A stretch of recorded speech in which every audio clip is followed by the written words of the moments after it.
What if a theater wasn't just for art, but for ideology? What if architecture could gather the masses, not with domes and grandeur, but with pure geometry? In 1927, in the industrial outskirts of Moscow, one building did just that.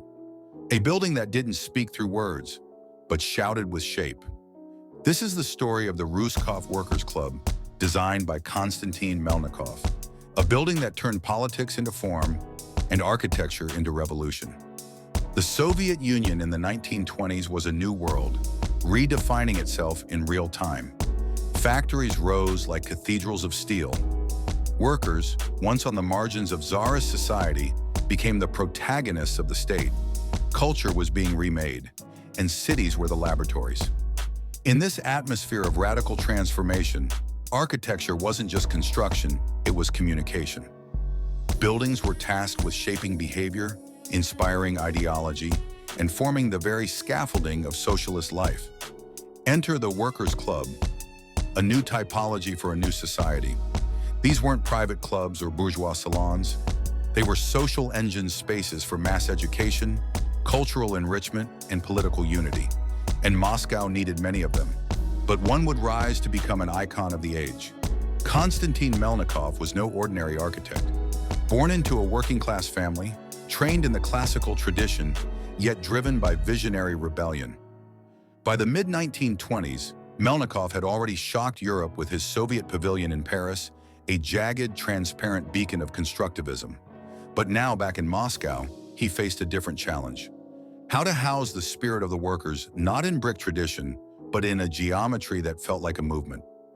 In 1927, the Union of Communal Workers commissioned Melnikov to design their new workers' club. It was to be part community center, part lecture hall, part performance space. But for Melnikov, it was also a provocation. He asked, what if a building could mobilize the people, not just accommodate them? What if it could be a megaphone in concrete? Melnikov rejected symmetry. He rejected monumentality. He rejected comfort. He wanted movement, conflict, structure that looked like it had momentum.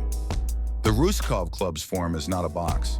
It's a composition of 3 massive cantilevered volumes, jutting from a central core. Each one houses a separate auditorium with retractable partitions to merge into a massive unified space, a theater of the collective. These volumes aren't decorative, they're tectonic. They feel like engines, or like fists, an architectural metaphor for collective strength. Inside, circulation isn't passive, it's symbolic. Workers enter through a grounded base and ascend diagonally, drawn upward through stairs and ramps toward knowledge and unity. The architecture itself becomes a pedagogical journey. No ornament, no hierarchy, no classical order, just purpose and power. Melnikov said, I treat architecture as a living organism, striving like man toward the light. In the Rusakov Club, that organism became real. Constructed between 1927 and 1928, the building was radical in both form and method. The cantilevers were made possible by reinforced concrete, a material still new to Russian construction. The facade? Raw, industrial, unapologetic. The front elevation seems to explode forward, full of tension and frozen energy. By day, the volumes cast deep shadows, sculpting the light. By night, glazed stairwells and auditorium lights made it glow like a lantern, not of opulence, but of ideology. Inside, it was both a theater and a machine. Seats could be reconfigured. Acoustics were optimized. Workers could attend a film, a debate, a rally all in one evening. Melnikov didn't just design spaces, he engineered experiences. When it opened, the Rusakov Club became a symbol of constructivism, the idea that architecture should reflect and support social function, not tradition. It was widely photographed, published, and praised.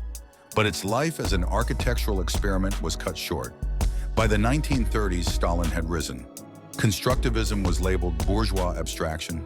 The state turned towards socialist realism columns, domes, and decorative facades. Melnikov, once celebrated, was marginalized. Many of his later projects were blocked. The Rusakov Club stood, but it stood alone, a ghost of a dream that had lost its political favor. Yet even then, its form could not be silenced.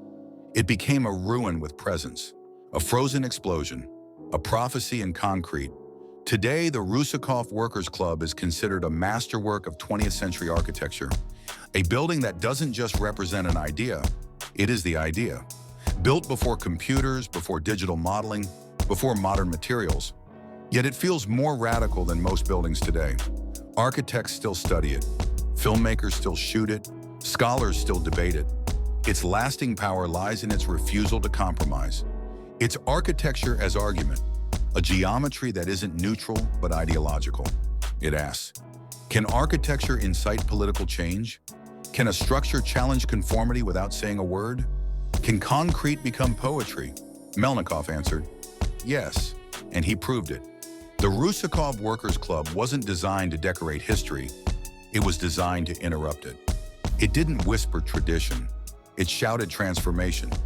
But Melnikov's vision wasn't isolated. Just that same year in Moscow, he dared to think as individual, not the collective, and channel it not into a workers' club, but into his own house. Not into mass housing, but on single housing. Not for rigid standards, but for creativity. Not for a systematic rule, but for freedom. Next in our journey, we will explore the Melnikov House, the project that went against Soviet rules and got him banned in his own country. If this story moved you, if you believe that architecture is more than shelter, more than style, then subscribe to Space, Shape, and Scale. We explore the buildings that change the way we live, think, and gather. We decode the myths, the moments, and the minds behind modern architecture's greatest experiments. Click on our next episode where we travel to a new project, a new vision. Because architecture never stops, and neither do we.